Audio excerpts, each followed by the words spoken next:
My name is Yulia, and I'm a part of DCN Ukraine, coming from Kyiv, Ukraine.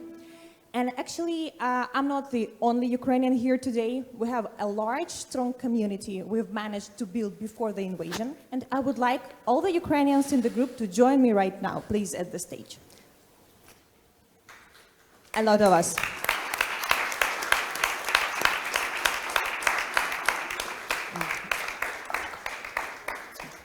A lot. And of course, it's not the only. We are all the girls, you know why? Because men are not allowed to go outside. And there is one empty space here in the stage right now, and in our hearts as well. His name is Roman Ratushni. He was the person to stand nearby me, but that will never happen again.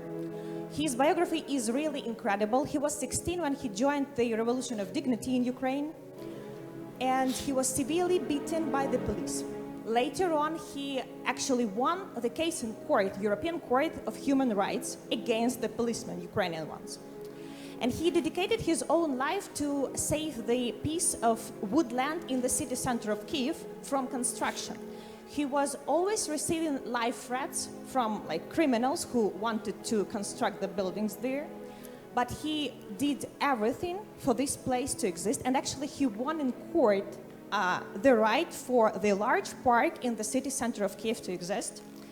And so then was the full-scale invasion of Russian forces in Ukraine, and he immediately joined them in February, actually defending first Kyiv suburbs. Afterwards, he went to East.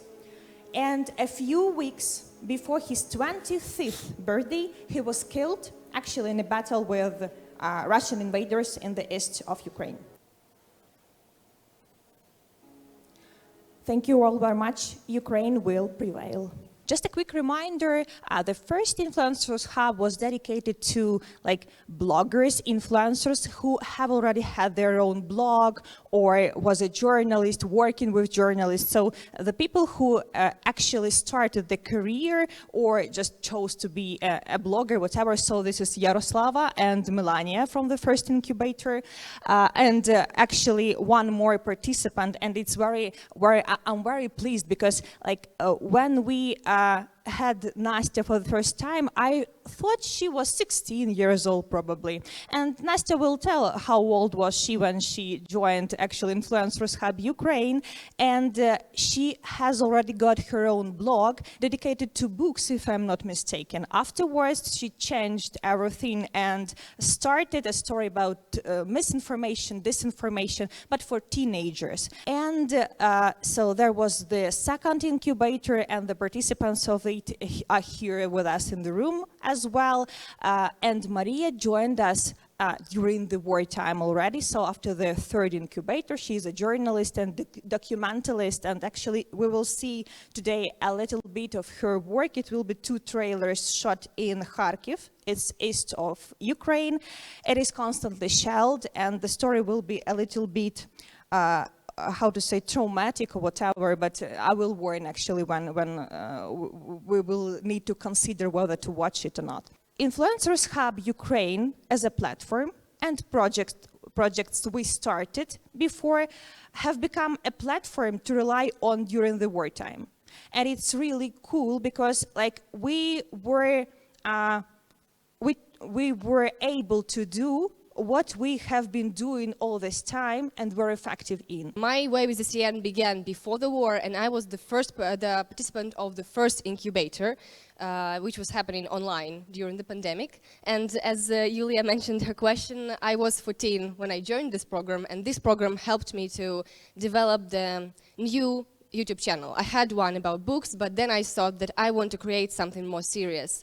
And I started creating my YouTube channel about media literacy. On the incubator, I learned everything I need to know, and I created the YouTube channel about media literacy for young people. But since the beginning of the war, I didn't stop filming completely. And this is also thanks to DCN Global, because their reaction to the war was very instant, very quick, and they started gathering stories. Stories of Ukrainian people, of their fight, of their evacuation. And I was helping to gather these stories. I was helping to to find the stories and tell them in formats of videos and articles. I want to say once again thank you for this great opportunity, and I want to thank Leonardo and Erasmia and all team Fake News Hunter. They supported me for all this time and during my project and give really useful advice. And then the DCN Influencers Hub happened, and it was a great experience meeting new people, and I did a bit of a change of content, and it went very well. We were talking about disinformation campaign, the revolution in Kazakhstan happened, and that was a very good ground for talking. We had fact-checking live streams with people trying to understand Russian fakes and Russian propaganda, and teaching people about that was also nice, but it also felt kind of, you know, we were having fun. It was serious stuff, but we were having fun. And from beginning of the war, I leave my main job like journalist and start with only documentary film director. I, with my colleagues, take a camera and go to the dangerous place on the front line, to the Kharkiv, for example.